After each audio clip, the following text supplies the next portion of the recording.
You're watching a Syndicate program.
The Sarlacc Digest Shadow Council.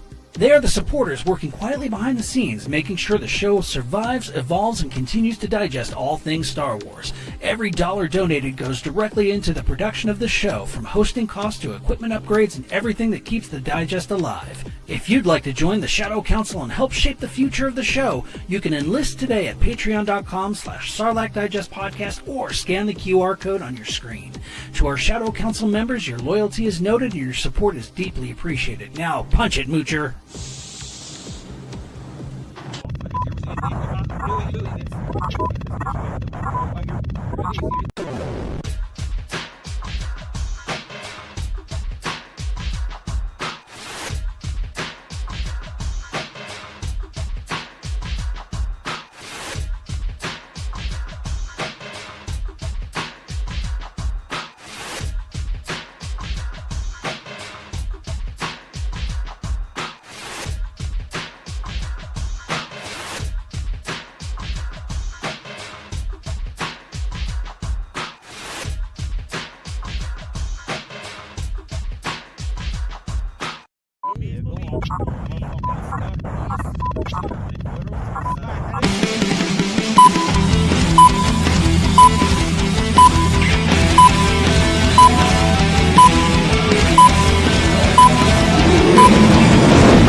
What's up, everyone? Welcome to another edition of the Sarlacc Digest, a podcast bringing line talk and digesting Star Wars topics over 1,000 years. This is episode 350. What? We recorded on March 25th, 2026. Yeah, 350, guys.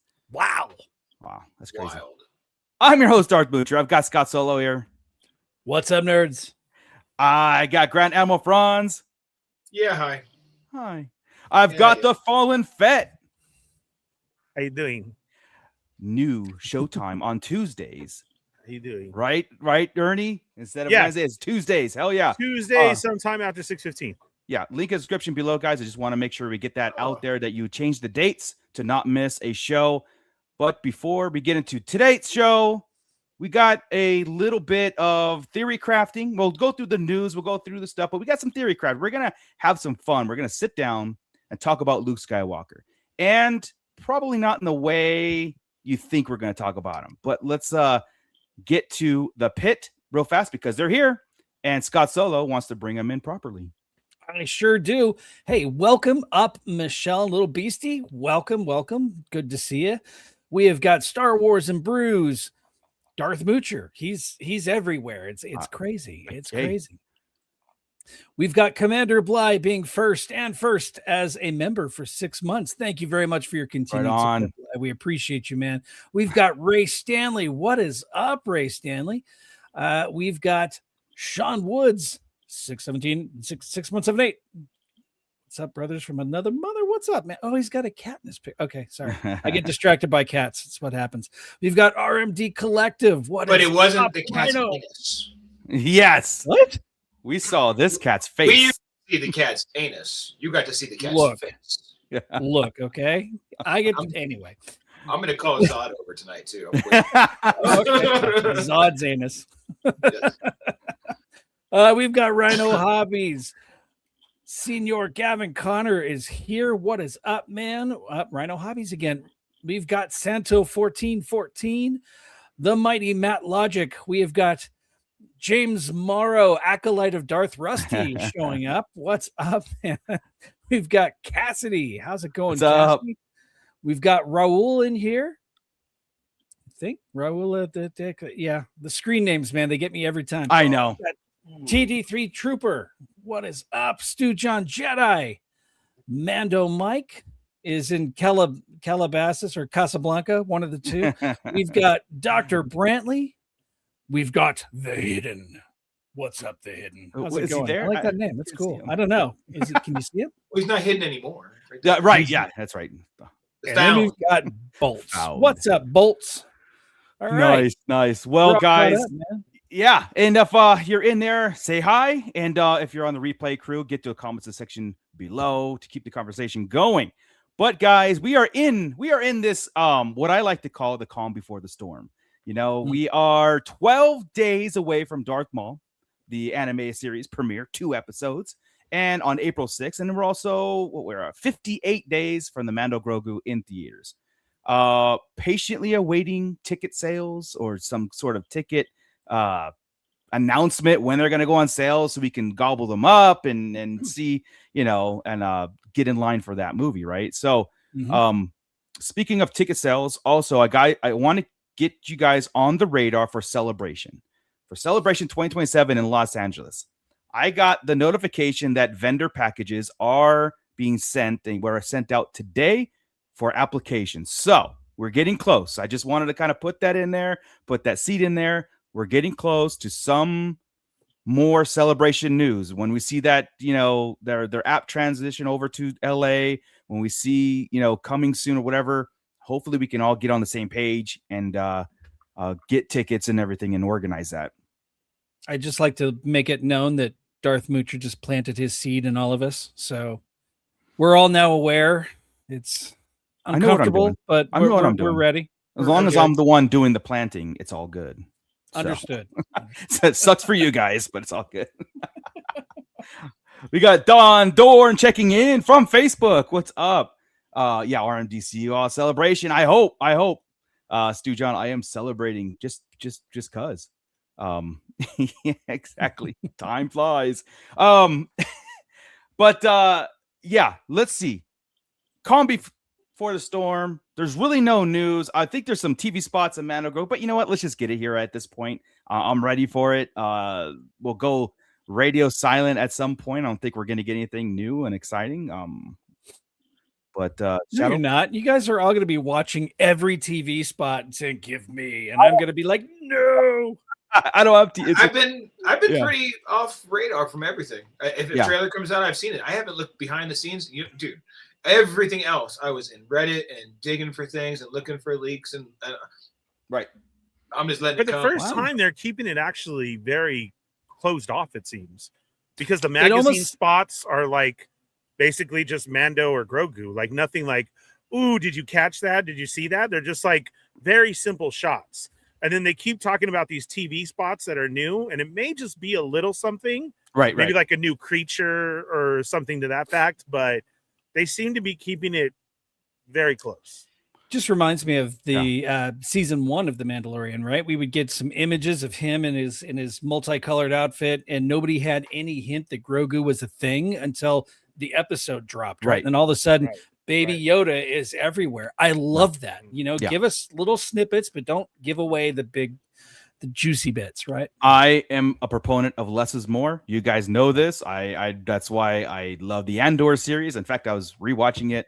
I wanted to start to catch up on the Maul, right? I want to start to get into my watching, and like I'm gonna watch Clone Wars season 7 and some key elements of Clone Wars and Rebels to kind of get refamiliar with Maul again, and then I'm gonna go back and do seasons 1 through 3 and Book of Fett in the Mandos before, prior to the movie. But I found myself clicking on Andor season 2, and I know my position, I know everybody else's position, but it's just it's peak, man.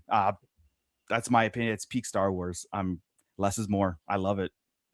Chris, don't put on that ring. Don't do it. So you didn't watch anything you planned to? No, I exactly. Season 2? I for some reason I had this Dick. like It's ridiculous. For some reason I was like, oh, let me just watch the first episode because I remember, just stuff, and I'm like, this hits. It hits. Fine, but it's not peak Star Wars. It is. It's some great television filmmaking for television. It's some great, fantastic stuff, but peak Star Wars. Man, it slaps. Has anybody Mm-hmm. checked Disney Plus yet? Have they done anything? As far as putting what you should watch together? No, because they've done that the last couple. I haven't shows. turned on that app in months. Okay, they do that. Key episodes. They do. So I'm wondering if they've started that yet. They should. Especially for Maul, they really should, because that is a very specific thing. Because still to this day, people are like, "I thought he was dead." You know what I mean? So they did pretty good on the other stuff, even to MCU when they were doing a new show. Like, hey, watch these, you'll be okay. So I hope to bring people up to speed.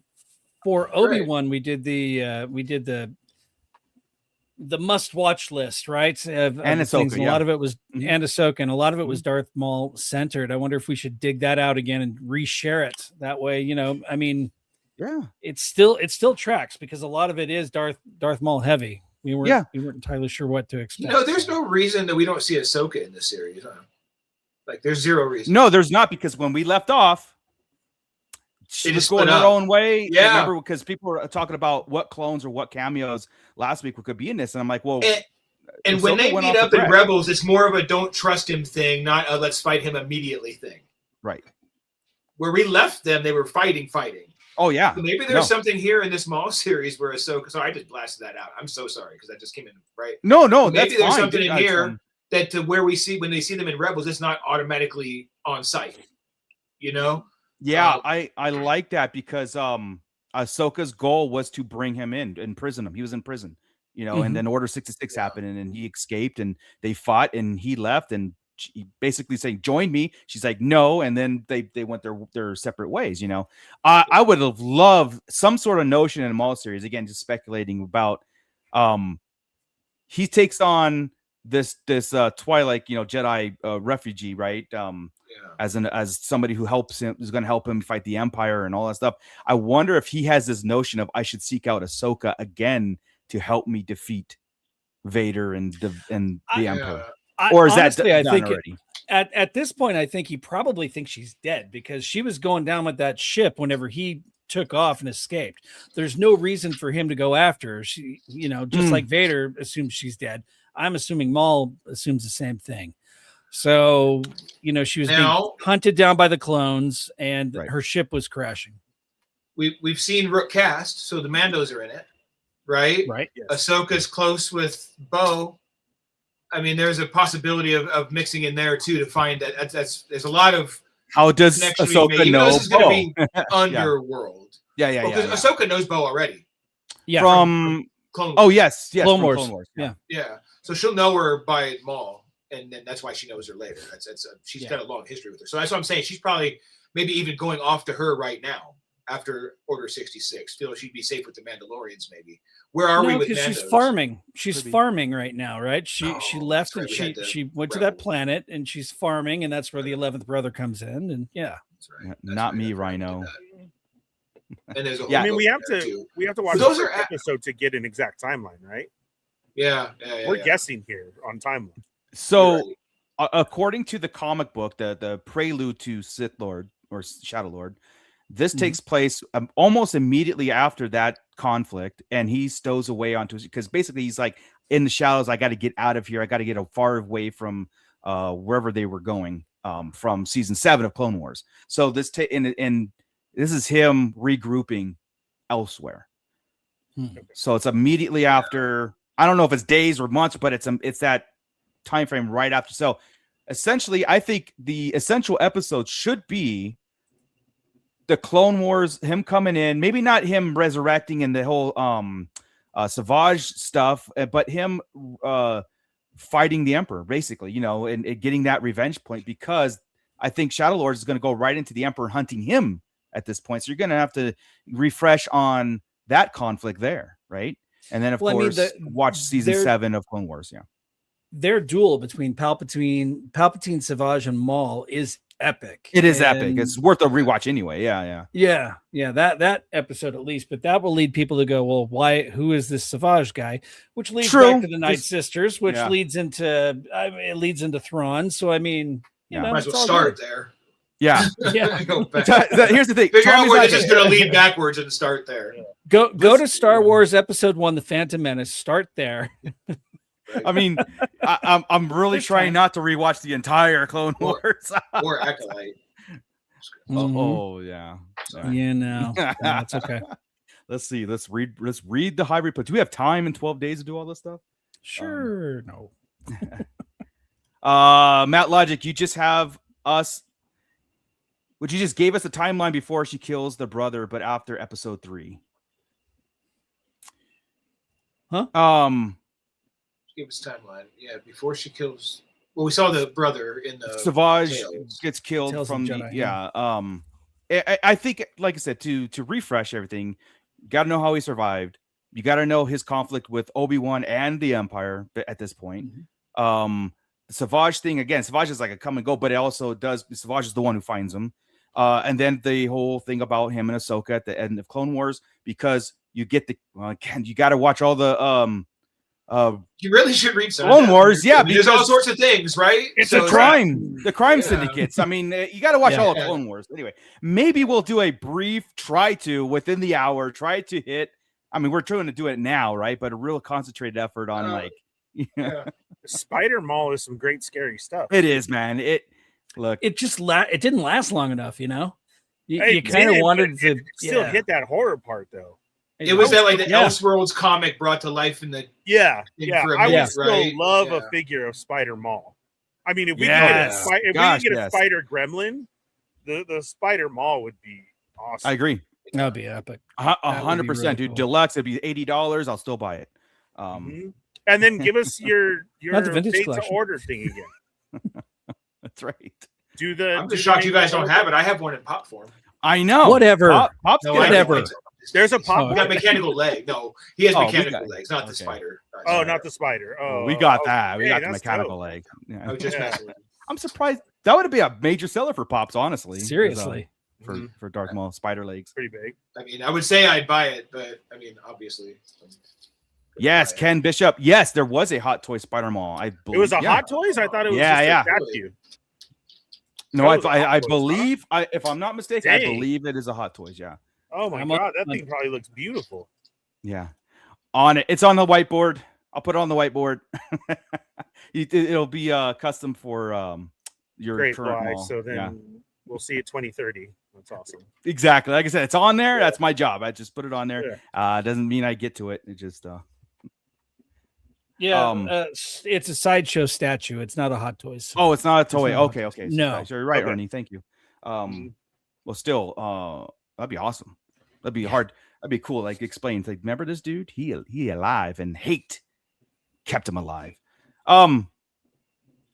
Anyway, yeah. So essential viewings of Maul. You don't need essential viewings of Mando. Just revisit Mando. Honestly.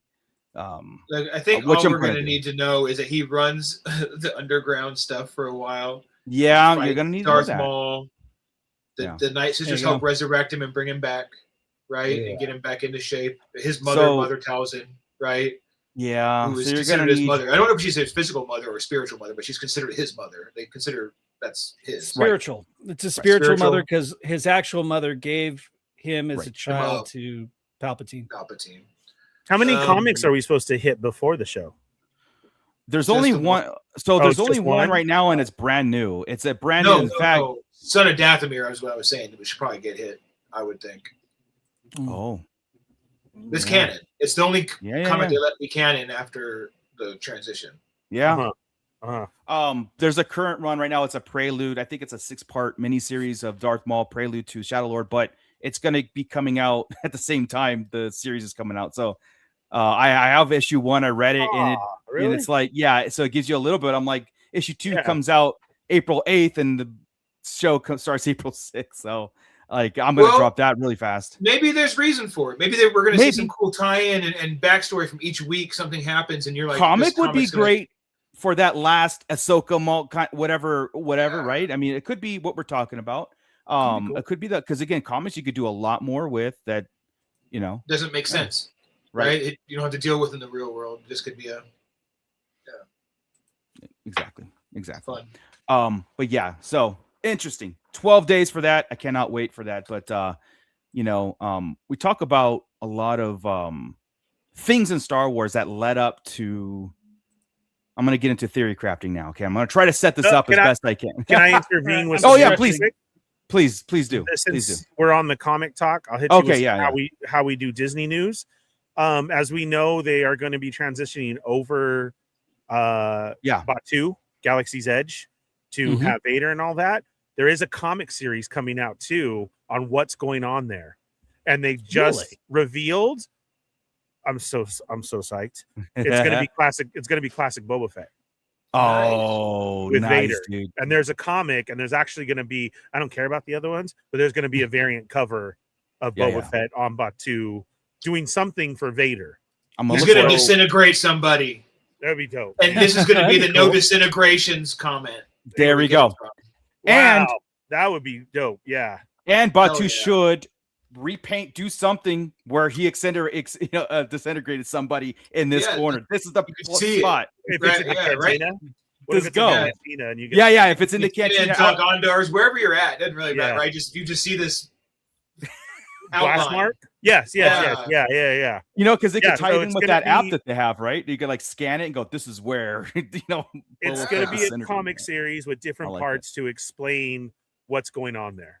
And so like an updated version of it, right? Because they did Tales from Batu as a graphic novel, like Han Solo this is went coming there. out specifically because of the change that they're doing. Got it. All right, I'm gonna pick it up. Oh, look at that. Echoes of the Empire. Yeah, I love it. That's a rad shot too. Dig it. Oh, it's got the Is that the echelon? What is it called? It's the TIE echelon. See, that's how they smart. Yeah. Very smart. Exactly. I've got one other I've got queued up here. Let's see if this one's really cool. Yeah, once you see Vader with it, it's cool. Yeah, it's like, okay, you're good. Yeah. So there we got Luke in front of the. I'm down. Nice. I like that's it. awesome. Yeah. I was looking for anything with Boba Fett. I haven't seen anything with Boba just yet. I know though there was a shot. It's the classic from one of the boxes, and he's in classic uniform, which is that's great. And then I just heard that there's going to be a cover variant. Cool. Okay. For him. I'm excited for it, dude. I'm anything, because as we talked about, so what does Maul explain? That's this is going to explain why they're there or what's going down. I'm down. Yeah. It makes sense that like they would transition to a new form of canon, I guess, into a comic book. I feel like that one's just a cash grab right there. I feel it's just like throw the child on that one. Yeah, because is he even on Batu? Really? He is. He is. He's in the. He's legit in the satchel. Yeah. And they have another guy remote him. controlling him, so he talks and moves. He's not just static sitting there. Yeah. Real fast, Ken Bishop. Do you think this will be a single season or more? Talking about Shadow Lord. Now, last week we brought up the chapter list. In the last. There's two different ones floating around there, but the one that has chapter 10 says final or finale. I would love it. Honestly, I think it would just be good if it was just a one and done. No. Myself, I do. Because you could do a lot more with that. Like the notion of if you sat there and told me, look, we're going to do this Maul Shadow Lord series and it's going to be leading up to Rebels and all that stuff. let's try to, because you know what, you can cram a lot of in there. That filler becomes a little bit more scarcer because you have to get to certain points with the notion of you're only getting 10 episodes at 20 minutes, 30 minutes a piece. And that's my only logical explanation for it wanting a season 1. Now, and being that chapter 10, it says final. I don't know. Would I accept the season 2? Absolutely. I mean, let's go. But to me at this point, I think there has to be some reasoning for it. But also they've expanded their animation departments. They've, they put more money into that than their live action. So yeah, we could possibly see more of the animations being extended than we are live action too. So I know that doesn't answer anything. There's no official word on a season 2, like they said with Acolyte, right? Even on Acolyte before it came out, they're like, season 2 is ready to go. I have this feeling like Filoni has this whole prequel to A New Hope done. Like, and it's always had this story in his head, right? And we just don't. He's just putting it out piece by piece, and everything kind of links. You go from the Clone Wars cartoon, right, which links right into Bad Batch after you go from season 7 right into Bad Batch, and they all connect. They all connect to Rebels, right? You have characters and connections and flashbacks and things and back and forth. Maul's going to end up doing the same thing, and eventually we're going to get the other stories we talked about with Quinlan Voss and Asajj and all that stuff, and it's all going to link, and eventually you're going to see how it links to the Kenobi series and these Inquisitors. Everything, like, he's got. I don't necessarily think we have to have a whole bunch of seasons. 1 or 2 will do, but I think it will eventually connect to another one that'll take us somewhere else. So if we do our timeline, it could butt up bookends to it'll butt up to Solo, and like, because Solo and Kenobi are really close in timeline, right? Yeah. So all of a sudden you start talking about Maul and all these and Kenobi. I love it. You can get really close with both of them. I love it, and make them kind of tie into it together. So it's if he's being creative about it and looking at all this stuff, God, as I'm thinking about it, all the gangsters and the rebel, everybody from both sides, all the way in there you could do it. And I think maybe he is. Chris? Maybe he is. You know what I would love, Chris, is, but even mentions another show that we understand the timeline and what's going on. Say if somebody, Maul mentions, no, that Kenobi is on wherever he's fighting Vader right now, right? Like, he knows and he's still watching them, and we're like, oh, wait, he's talking about Kenobi. That's perfect, right? Like, that still links it together as far as, mentions of certain times. And like, we see him with the incoming call from Kira, and he's on Dathomir, and he rises up and says it, but then we go into Kenobi, and it's all, you know what I mean? Like, all, that like, was all intertwines. Yeah. That'd be like they did in season 7 of Clone Wars, when she came in the room and you see the hologram everybody talking, right? And she walks in, and you realize she was there when you watch Revenge of the Sith. You're like, well, shit, Ahsoka was right there. Exactly. Damn. Yes. We just didn't see that angle. I love it. Just real fast, Nerdy Zombie checking in. Would you guys consider the Andor the Better Call Saul of Star Wars? I consider Andor peak, and if we consider Better Call Saul peak, then yes, and yes, as far as like the connection, but just a side. Better Call Saul is bad, but Andor is not better than Mandalorian as far as peak Star Wars. No, I kind of agree. Yeah, so it's like whatever. Whatever. I agree with I different. You know what I mean? Is it different I do. views? No, different things. One is looks great acting. We've done this 100 times. I know we did, but like I said, if I had to package Star Wars into a nice little bow, I would be completely different than your guys' version of it, right? How could that be a bow without Jedi and Sith? Because I tie it in with original trilogy. That's why. Because I package Andor, Rogue One, and the original trilogy all in this nice, beautiful thing. So, and there's Jedi in that. So less is more. I told you this a million times. As we move forward with the new presidency of our God Filoni, I would love to see more, because we all enjoy we all enjoy the DC stuff, right? Those movies are awesome. We talk about it all the time. I would love some Star Wars DC-esque one-offs, like this big story of something that took place. Maybe even some of the comic runs or something. Yeah, that we would get. Here's just a Star Wars story, blah blah blah. I mean, yeah, I know in it's like an animation form, like the a Penguin series, or what are you talking? No, the animation, okay. the animation Oh, movies. okay. Those animation movies are great. Absolutely, right. That's what I'm saying. We talk about that all the time. We've even, Yeah. I know some of us rewatch certain ones. They're so good. Yeah, I would love some Under the Red Hood is like the best damn thing. Yeah, right? I would love some one-off Star Wars of that, like you're saying, of a story that was just here you go, a fully animated mini movie just for us. Our hour and a half. It could even be Legends, right? At that point, you could go for the Legends if you want to, animate those things that people have been dying to see. I mean, I'd love to see. I'm always talking about Tales of the Jedi. Put that in animated. I'm down. Let's go. Yeah. And they still might be doing the Revan series. Yeah, that still might be a plan moving forward because there's no notion of Tales from anything is going away since they've done Underworld, Empire, Jedi. True. So I those think DC animations are all over the place. Yeah, from all weird stories. So I would love it too. Like, okay, not canon, but here's a cool story. Okay. Now we're all talking Thin Ice stuff because I'm between EU and canon, and it's got to stay. Anything that comes in has to be canon. Like the way of bringing EU into canon has to go like a Tales from the Jedi. I'm gonna have to smoke something. I can't. Lego disagrees with you, but yes, it's canonical. It would be cool. I think that would be cool. Mando, Mike, Disney should call it director's cut for the sequels and cut the directors out entirely and make 3 more movies done right. Yeah. There's a talk when we get into theory crafting, which directly could. It's what they should have done, but we'll get to it in a minute. What I also would love, stay on that animated kick, and this would fix. Yeah. Go for it. Too. Yeah. Do all 9 movies in animated form, and whether it be a Rebel style, whatever style, just do it like that, really cool. Mm-hmm. And that way you can screw with the sequels cleanly, right? You know what I mean?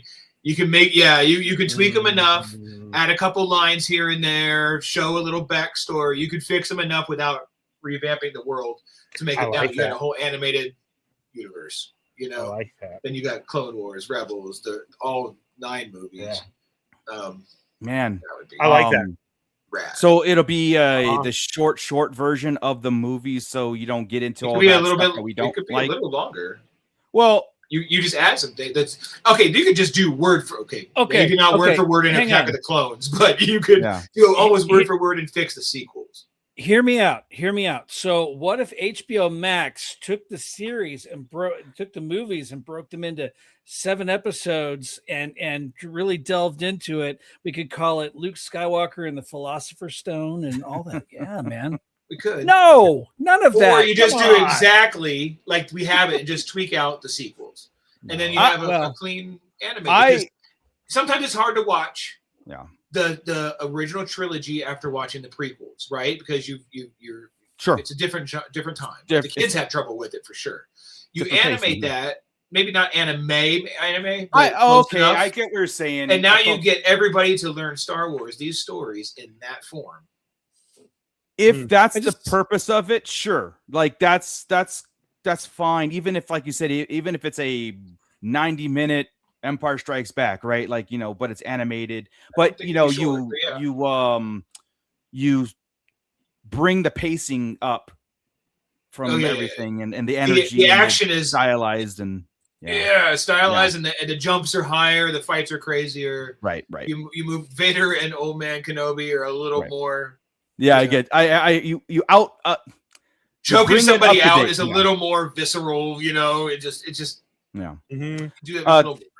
Cassidy would love to see events from the movie from different perspectives and animated form. Ground troops in the trenches during the Battle of Hoth, for example. It's exactly what the Certain Point of View books tried to do because it was, and they're great concept and some great short stories. But if you get a chance, read the Certain Point of Views.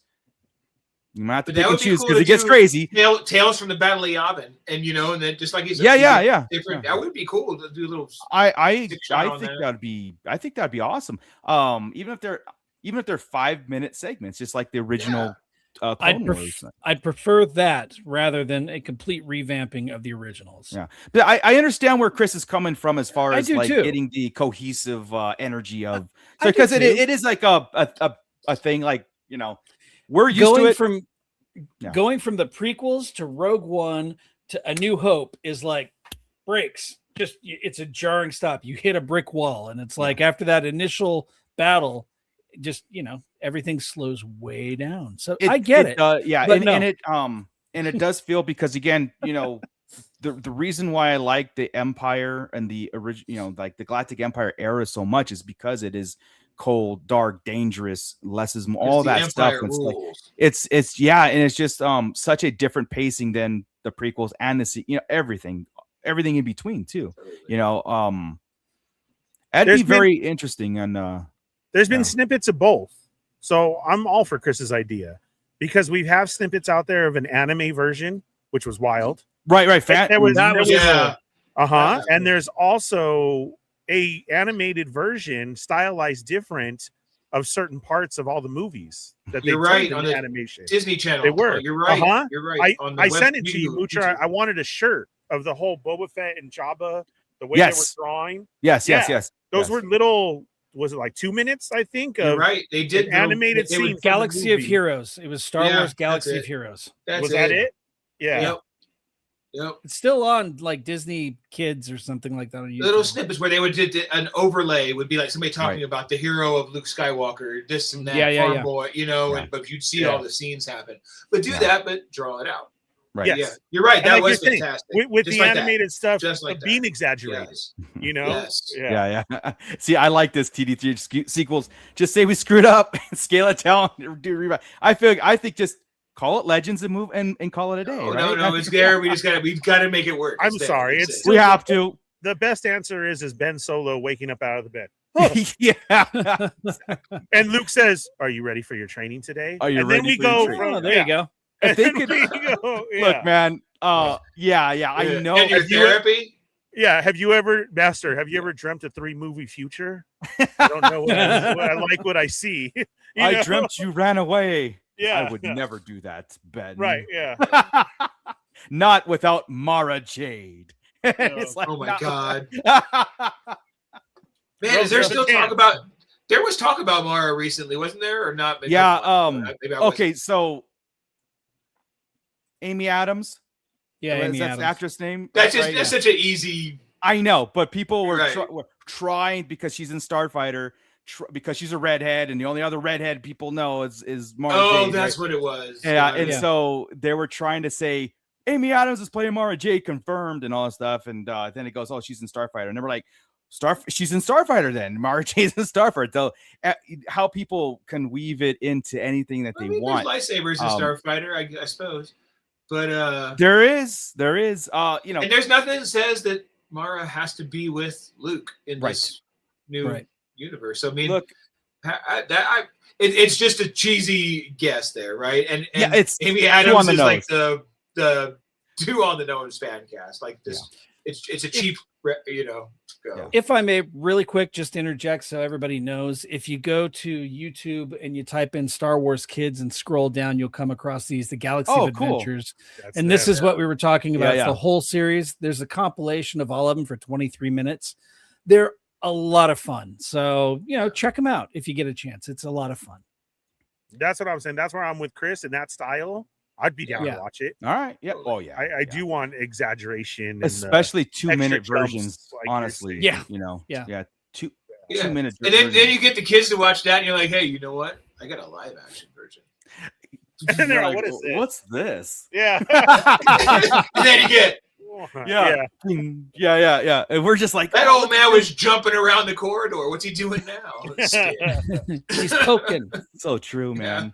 Luke was dragged down 30 feet by that Dianoga and almost got swallowed by his face.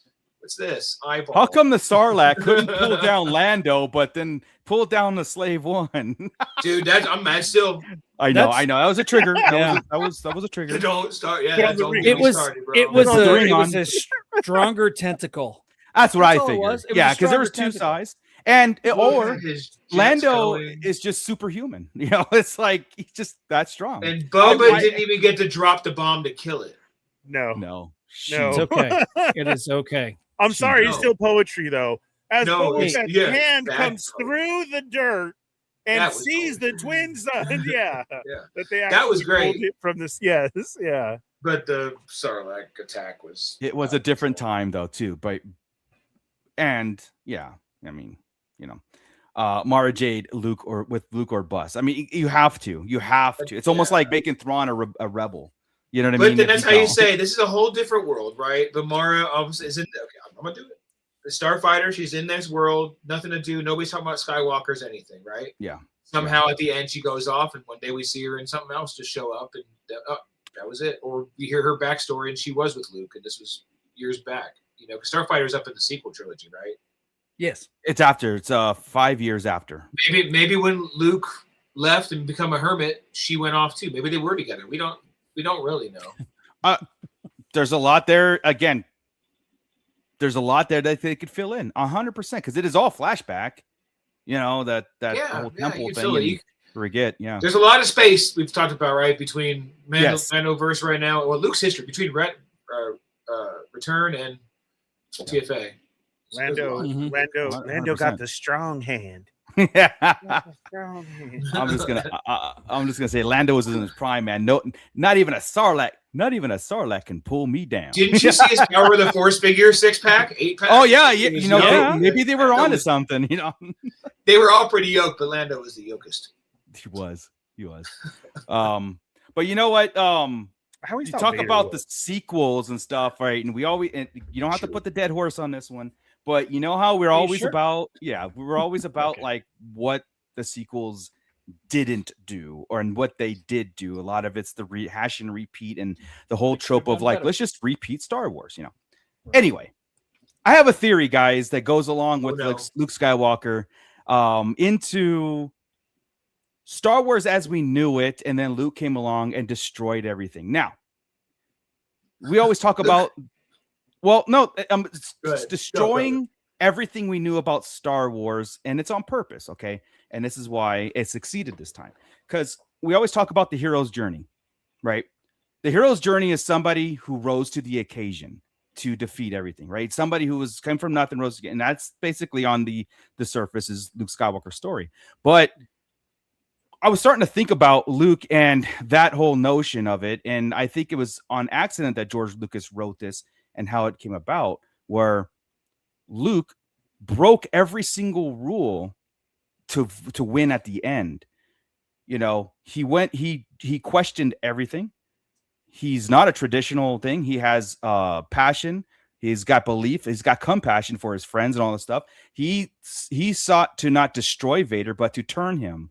You know what I mean? He did everything opposite of everything everybody's trying to do all this time through Yoda, Kenobi, even Anakin himself, the Jedi itself, even the Empire. Everybody failed when they were born into it. You know, take it like Kenobi, born in it, take it from, you know, a child and made this awesome Jedi, but he failed. Yoda failed. Everybody, even Anakin failed. But Luke, not having coming from anything traditional,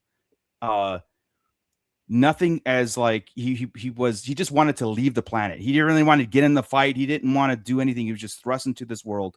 And he went against everything that he was trying to be taught from the failed masters into what Luke did inevitably on his own to go save his friends and go to Vader and turn him, not confront him, basically. And that's what won.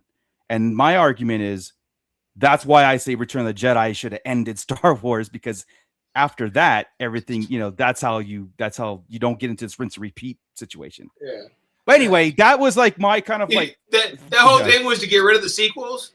No. What I'm saying is that why couldn't they think of that when they were writing the sequels? Like, you know what I mean? Like when you're writing the sequels or anything after, why couldn't they? Why are we messing with his hero's journey? It's already happened. How about Luke not going the traditional way, doing his own thing, and actually winning? You know, he won.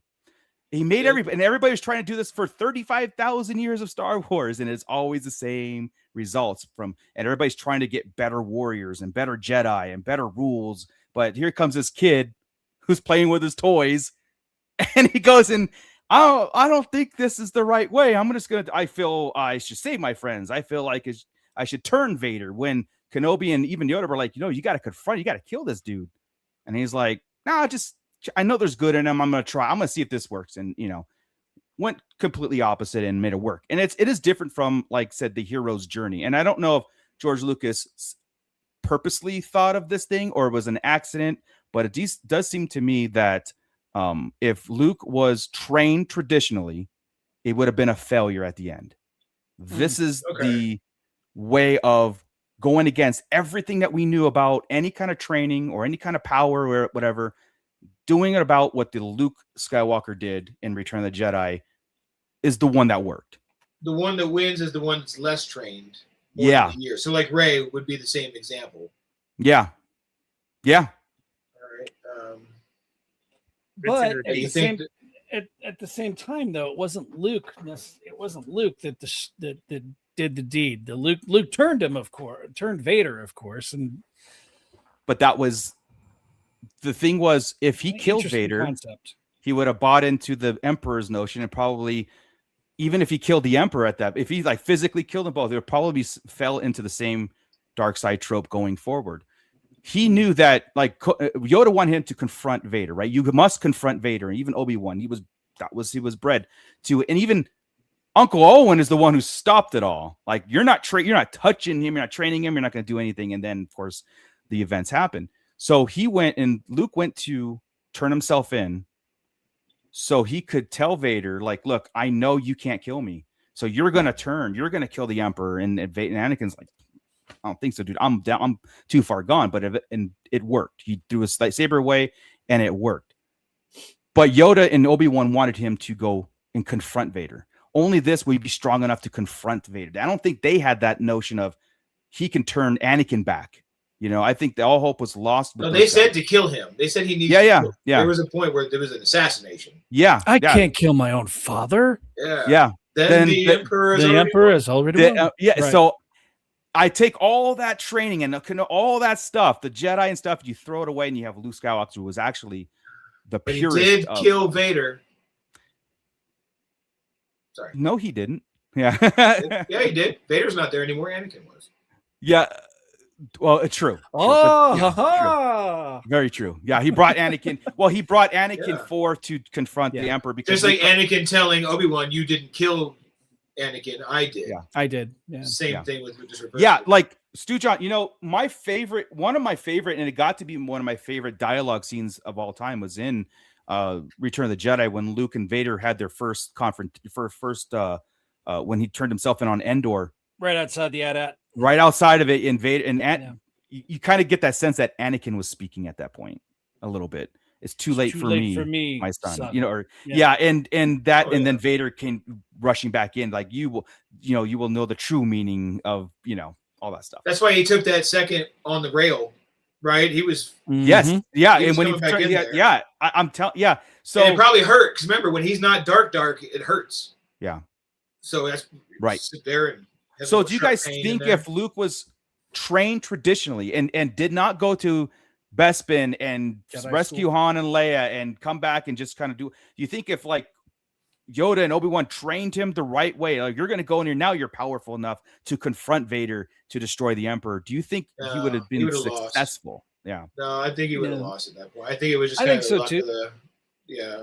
And it's also why it's just interesting that even though he didn't have the traditional training of the Jedi, he decided to start a school and try to do the traditional training of the Jedi to cut out relationships and all that. You saw it with Grogu, right? You can either choose the lightsaber or you can choose your family. Right. And you see then the seeds of what made the downfall of Luke's Jedi Order if he's following the same dogmatic, narrow-minded way. And that's and that's honestly why I go, why couldn't they think of this kind of thing when they're writing the sequels or anything post Return of the Jedi? Why it makes sense. That makes sense in the sequels though, when he would be all messed up and it would have failed. It makes sense. He was untrained himself, trying to train what was untrained. I can't go teach physics. I can't. Well, nobody came back for sure. Yeah, nobody came back to him and said, "Hey, what you did was right." Because nobody knows. Luke Skywalker. Yeah, exactly. He didn't tell anybody. Oh, no, I didn't kill the Emperor. I turned my dad back in. He threw him down the shaft, and no, it was so. I think what what the sequels did is that Luke fell into that same trap of no possessions and the Jedi teachings and all that stuff like that. Where I felt. your point just made it make sense, though. I mean, like I said, by him being the untrained when they went in there willy nilly with it'd be messed up by breaking all the rules, by doing all this. Yeah, by breaking the rules, it made it. If you may have fixed one thing, but you also broke something else, right? Yeah, no, that's what Luke's lesson was at the in Rise of Skywalker. Should have just right? let it be, not rebuild it. Yeah, but which was what Yoda's point was, right? Burn it down, burn the ancient tree with the Jedi text. Right. So anyway, that was kind of like one of my things. I'm thinking, like, why and I don't know why. Why do the sequels bug me so much? It's because there are certain things that could have reshaped Star Wars as we knew it, and I think Luke Skywalker was the catalyst, which they might have touched on some of those things, like you're saying, Chris, into the sequels, like wrote it in and stuff. But you still had 30. It didn't come across. It didn't come across, and also 33 years after, in between films, they're like the time frame where nobody learned any lesson at all, and it was on rinse and repeat, negating everything that they set up before. And that has been the biggest debate, I believe. Or is it good that there was peace for 30 years, nothing really going on? Or because if it was like 5 years, Vader would have made the sacrifice for absolutely nothing. 30 years by itself is a short time. Sure. Right? No, I mean, history repeats itself. I get it. Yeah. I really it should be like, I would have hoped it would have been a few hundred years. Yeah. Right, and then the absence of Jedi Sith at all, because rules don't work. The rules from day one have not gotten rid of evil in the galaxy or balance or force or whatever, until Luke decided is the one who he didn't decide. He went on instinct and gut and belief and compassion versus rules and training. You know what I mean? And that would have been the new force user move going forward, to really. Because every Jedi has been a fallen Jedi. It's been very rare that a Sith has become from the birth all the way to a dark side user. So you got to look at yourself and go, well, geez, this religion of Jedi, all we're doing is breeding Sith lords or dark side users. Something's got to change there. And a lot of people put that possession into the hands of it because Anakin Skywalker, right? But Luke Skywalker put possessions and attachments into his hand too, because of, I got to save my friends. I got to do, a little bit of a morphing of the rules, a twisting of the rules to make it work, So, anyway, that's like, just things that we think about in between watching movies. When we talk about we live Star Wars, like, this stuff goes through our heads, like washing your hair, and you're like, oh man, you're like, I gotta write this down. Yeah, I didn't think you were that nerdy. Jeez. Well, you didn't?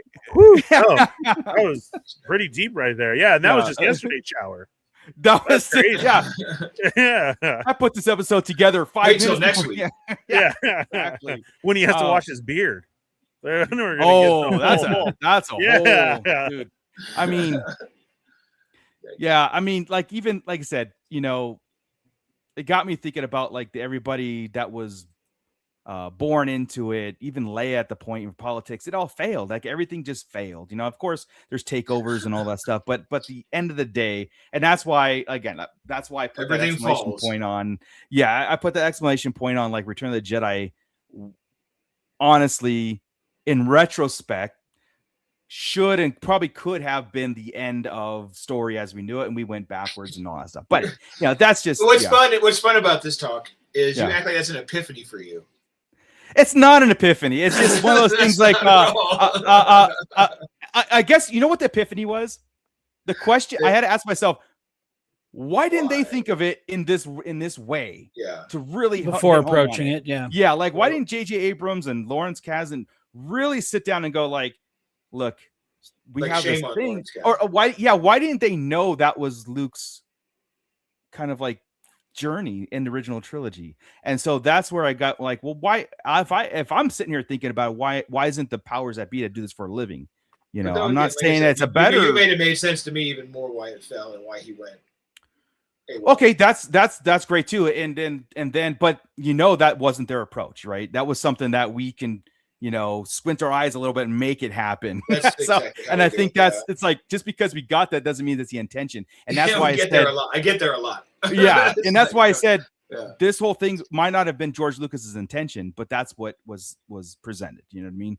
He could have just been the traditional hero's journey. Luke just got lucky and rose to the occasion. And I'm looking at a little bit different these days about like, I don't know about that. I don't know, because he wasn't wanting to get into any fight, you know.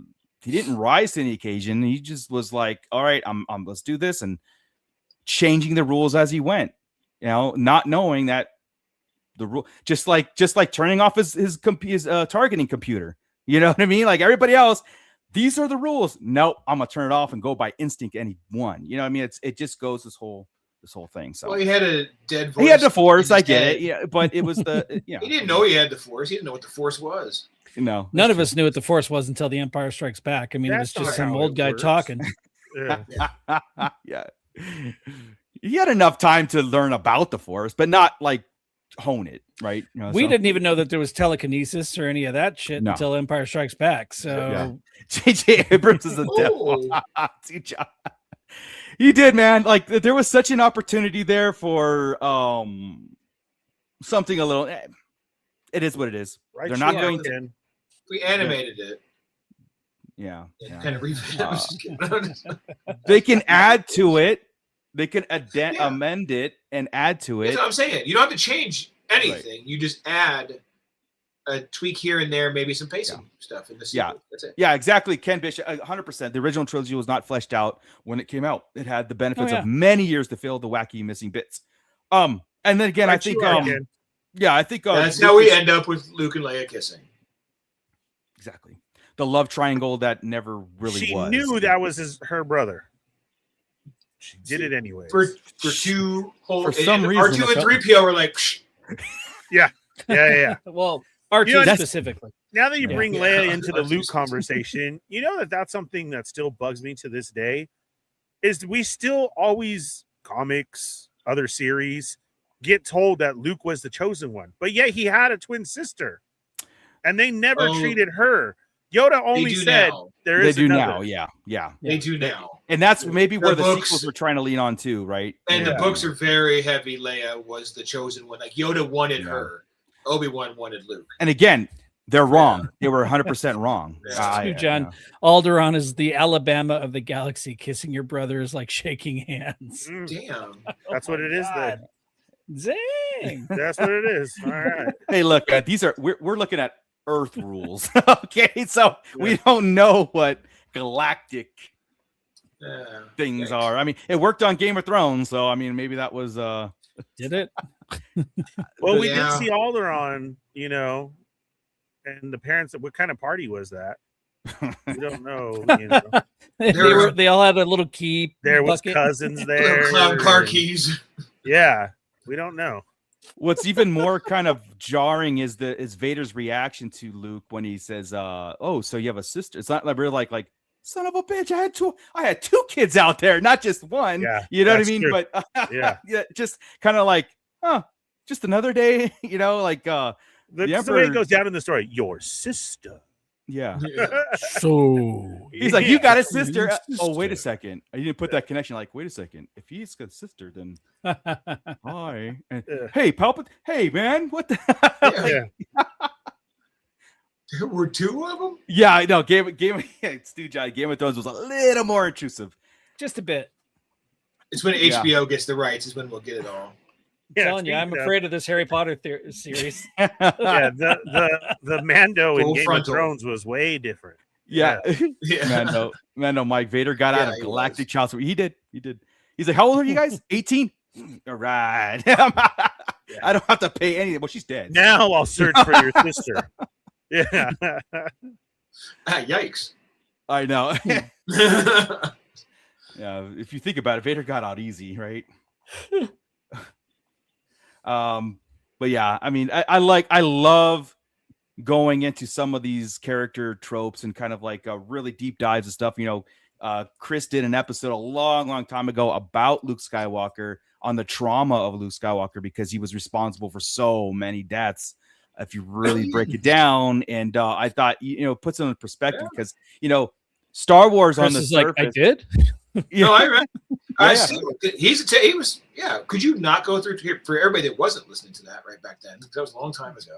It's like how could Luke not have mental problems after blowing up the Death Star and going through all these wars from being a farm boy, 19 years with his aunt and uncle, really secluded. All of a sudden, you're in space. You blow up basically a country worth of people, or at least a state worth of people. Yeah. You're how can you do all that and lose everybody next to you, right? And lose your aunt and uncle who had raised you, the new guy that all of a sudden was really important to you that you broke down. Your karate teacher. Yeah. You weren't even upset about your aunt and uncle, but man, you were really upset about that dude. But you go through all skeletons this. that I didn't even know were there until I was an adult. Yeah.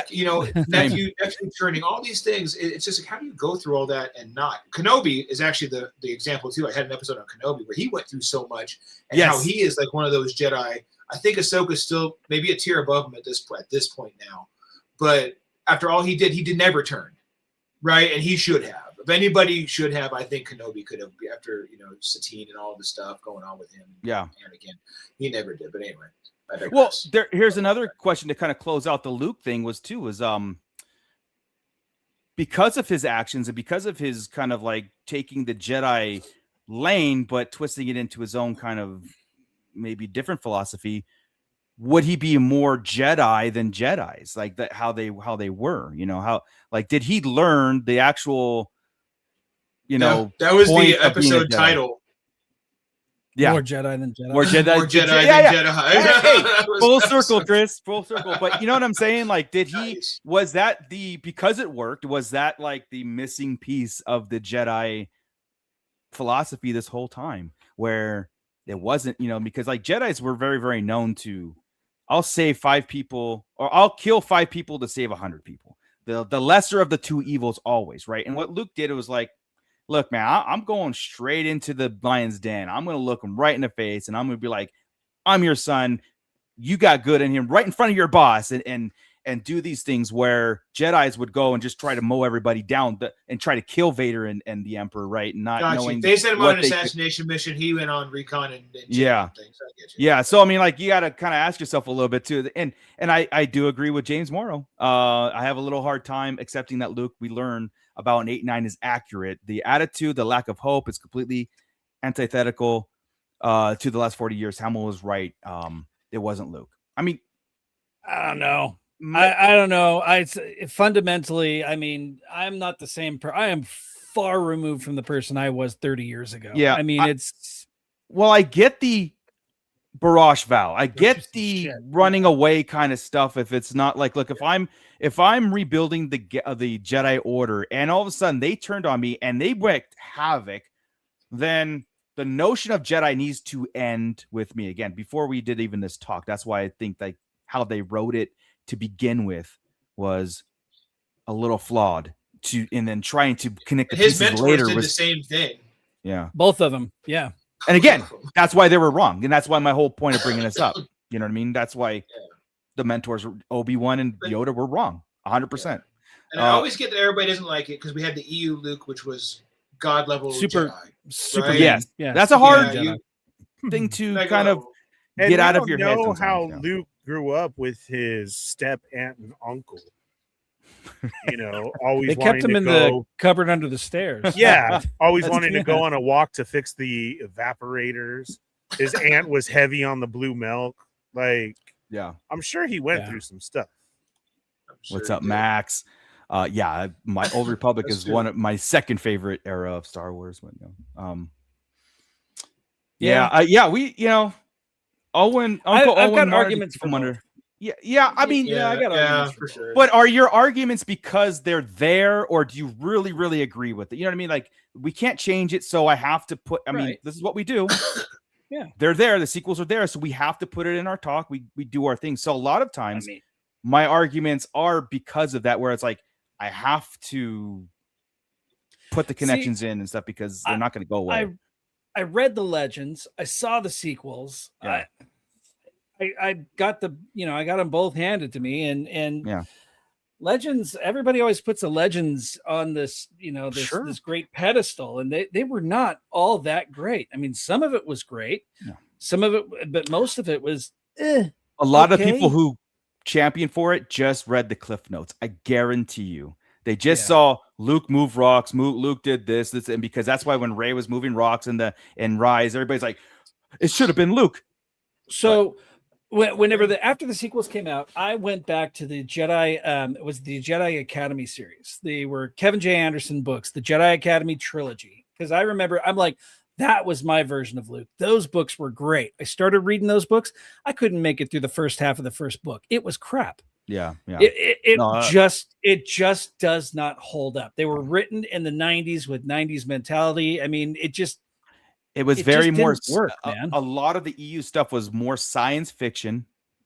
Yeah. And I will say it is more Star Trek-y sometimes, where they were trying to over-explain things and then bring in like these aliens and stuff, and as more of a threat than, but then some of the deep dives to Luke's psyche, I think that was the key point. Again, a lot of people have cliff notes of that, right? Yeah.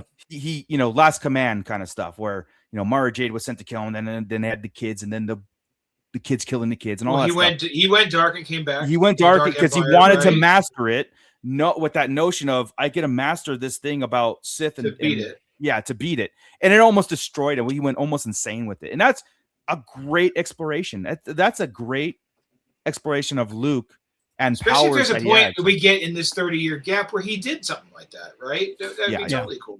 Yeah. James Morrow Ryan admitted that he wrote Luke's change as a dramatic device for plot, not the natural progression of his character. Well, but then again, also, Ryan wrote that, but J.J. Abrams set it up. I mean, J.J. Abrams was the person who put Luke on an island.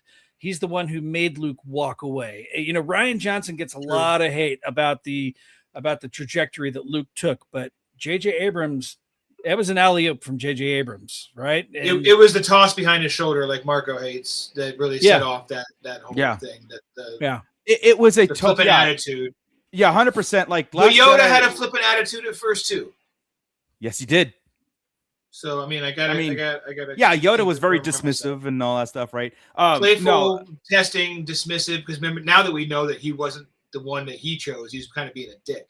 Before you think he's kind of testing him, right? Yeah, until he gets to the I cannot train him. Now he's upset that he's there. Right.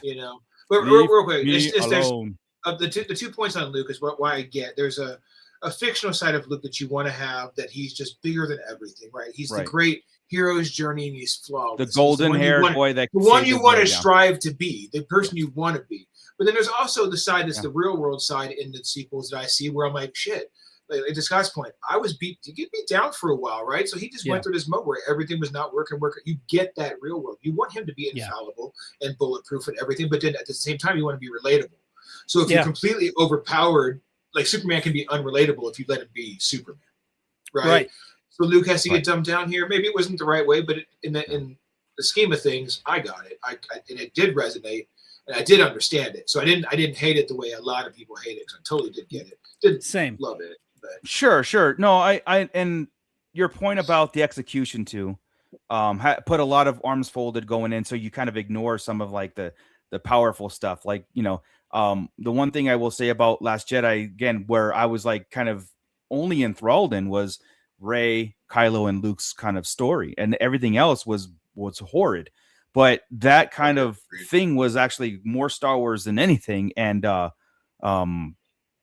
bought into it. So I was very, very curious on Rise of Skywalker and the notion of Rise of Skywalker. What does that even mean?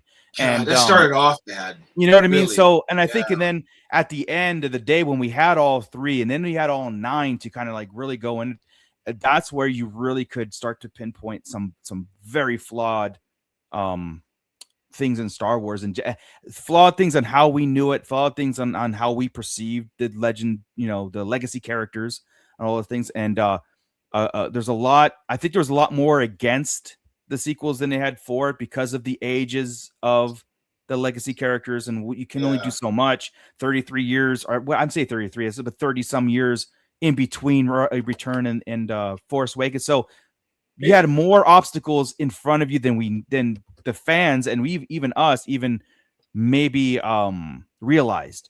So sometimes, but then to double up the problem though, then you sorry, go ahead. Yeah, no, I would just say sometimes should we even do it? Should we even play in this playground? We bought Star Wars for $4 billion, but should we even do a 7, 8, 9? Can we do a solo movie, or do we include the legacy characters at all? Yeah, exactly. So or you go far enough out and we all know hindsight. We all know that we're here. How many years later, saying the same stuff that we weren't saying 10 years ago? You know what I mean? So, exactly. That's right, Ray. That's again, a lot of people blame Rian Johnson, but J.J. Abrams could have landed. He did, because here's the other problem though, because it probably maybe it would have been okay if you seen it. Just Luke was messed up, right? But you also ran into Han and Leia, right? And Han and Leia are not together. Right. They have an estranged kid. Like nothing worked out for anybody. No. Maybe that's and where's Lando been the whole time, right? We didn't find out until later Lando was sitting on a desert planet, scoping nothing out, like not living Lando life. It's like, nope, it didn't work out for any of the heroes and that kind of bit. So maybe that was kind of part of it. If you had maybe Han and Leia were rocking still together, at least, fighting the good fight, trying to bring their son back together, and then Luke getting pulled back in or something like that. But they were all disconnected, all three of them. Yeah. And maybe that's the problem. I think what they did is they sat and go, we need a drama instead of a continuation sci-fi story. And then of course Disney probably came in with the red book and said, we need to recapture and reintroduce Star Wars. So you had that, we had a drama instead of, like I said, Star Wars. And then they're trying to do this whole piece of, okay, well, drama, what's the biggest thing? We reintroduce our characters, and Leia and Han are completely split. Luke is gone. Okay, on paper, sometimes if you told me that, I'd be like, wow, that's interesting. How did we get there, right? And then when you go, oh, that's how we got there? That's, cool. Like, they're better. Those characters are better than that. Because it wasn't even just Kylo turning into Kylo. It was already in the books where they had set it up where Han was, living that lifestyle. And she was immediately after Endor almost, right? Immediately, bro. Yeah. He was already getting cabin fever. And she was he didn't want to be in the fight anymore. And they were letting droids raise Kylo. Character development is supposed to go from 0 to 180, right? A complete shift. What they did is 180 return and then went back to 360. Han, a rebel by himself, and took Chewie with him. And that's and again on paper actually makes sense, right? Yeah. I mean, they really had their whole relationship was battle, war, bitching at each other right until the last Death Star blows up. They were not a good couple. Properly. Well, I love you, right? They weren't a couple. They get married. She's pregnant on Endor, basically. She's knocked up on Endor. Yeah. What are we on Chief Logray's bed? I mean, come on. Again, looking back in real world shit, you're like, oh yeah, that never should have worked. That was dumb. Yeah. Princess and the Scoundrel never works. Here's the thing, guys. Like, we do this because it's therapy for us too. Like it's Star Wars therapy, and because otherwise we'd walk out of these movies and just go, that was a cool movie, and just move on about our day and stuff. So Star Wars means a lot more to us, a lot more to the pit, a lot more to the conversation. So that's why sometimes we can't let it go. It doesn't mean that, look, I really think that if the decision came up tomorrow morning and said Disney to scrap the 7, 8, 9, I would be like, let's go, man. Let's do this. But you asked me 10 years ago or 5 years, I would have said, no, I think we're here. We're stuck. But you're on Ewok Island. If anybody, just side note, talking about scrapping things and things coming up out of nowhere, Starfighter is coming out still, right? That's still in the works. Just went and saw Project Hail Mary, and that gave me faith again in what Starfighter might be, because of what's his assets in that. But Ryan Gosling. Ryan Gosling, thank you. That's a damn good movie. So, I want to see it. Yeah, see it on the big screen. I do want to see that because the Mando trailer is on that too, and I got to redeem myself from that, quote unquote teaser. It is. So is Masters of the Universe. I dare you to look at both of those trailers and figure out which one is better. Really, I'm really excited for Motu, guys. I really am. I like I like He-Man stuff, but you see the Uno cards with like all the characters. Yes, there's some spoilers in there too. Yeah. Mech looks pretty toy accurate. Yeah, you didn't see it yet? No, I haven't seen it. Oh, yeah. There's some. Mech looks screen accurate. Yeah. There's some posts going around, and I'm hoping that there was an Orko spoiler in there too. So, but I haven't seen it. I didn't see that on the no cards, and I would have thought, but it wasn't all the cards. It was like 9 of Right. them. Yeah, exactly. It was just kind of like that's a post-credit scene right there, man. Orko is a post-credit. I would be okay with that. Honestly, I would, because sequels coming. Pops out because he was hiding the whole time. Yeah. 100%, Right. dude. I think if that was the only time we got him, I would go happy with that. See how we do it, guys. I was ready to fight the whole time.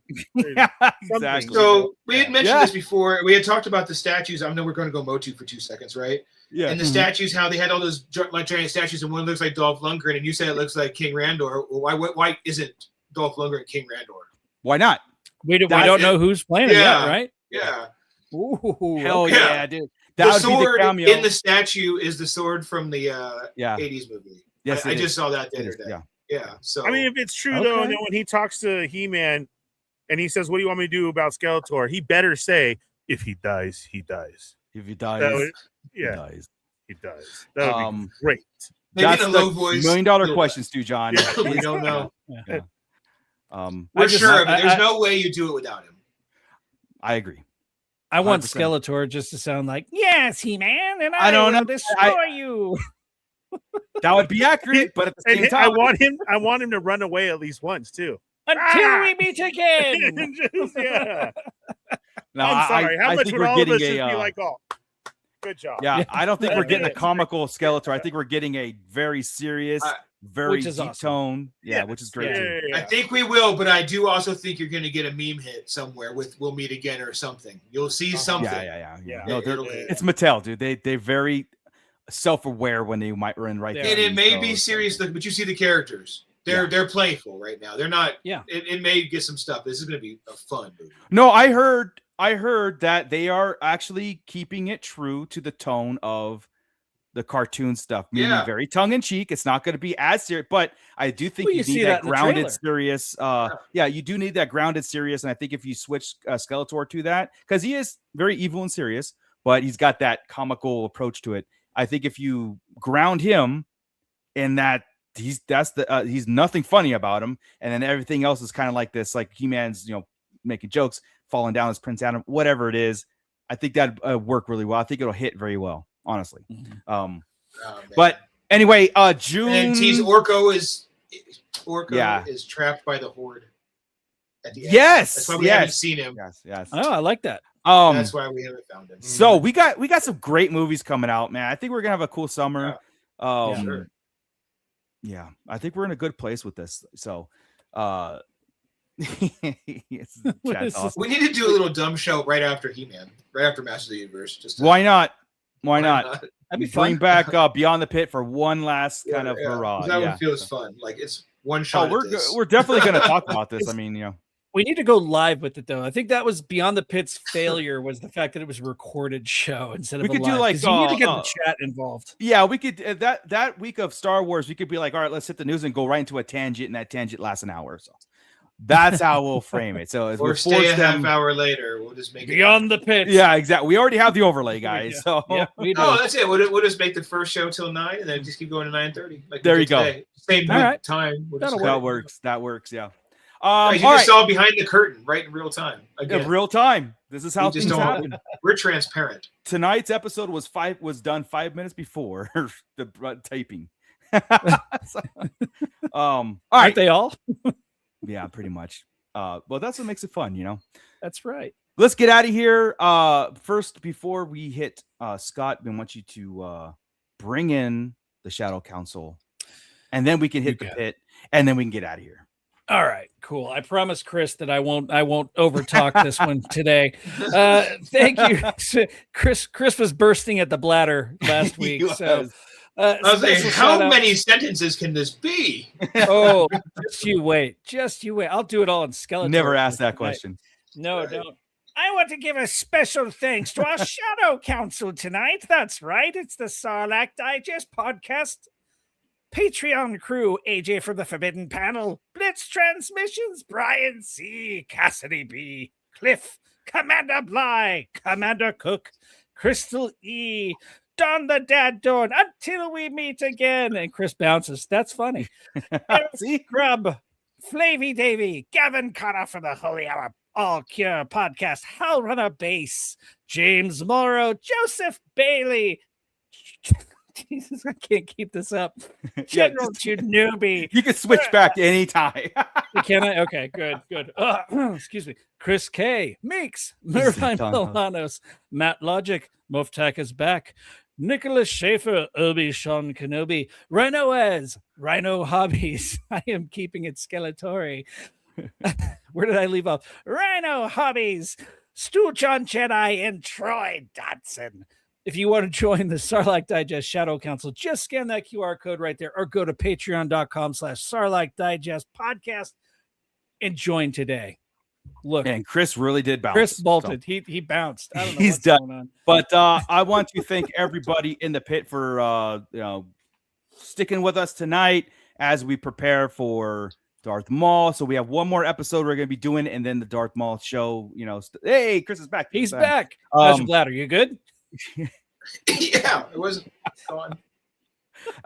So I want to remind everybody that all the links or descriptions is below for our syndicate, which is our Discord where the conversation continues, along with links to like the Fallen Fett Chronicles, who is now on Tuesday. So mark your calendars, guys. You were on Wednesdays. He's on Tuesdays now. So the shows will continue. All the links are in there. I think we are pretty much done for tonight until next Monday when we do the toy chest. Mondays at 5:30. I don't know what we're talking about yet, but it should be a good show. It'll be Star Warsy and Toysy. Yeah. Guaranteed. I'm sure Black Series and Vintage Collection and Pops and all those other cool things that will anyway. Or maybe not. With that, Scott. Keep it nerdy, everybody. Keep it nerdy, everyone. Or not. I prefer not to. All right, fine. Whatever. This is Grand Admiral Thrawn. You are listening to the Sarlacc Digest. What a fascinating play on words.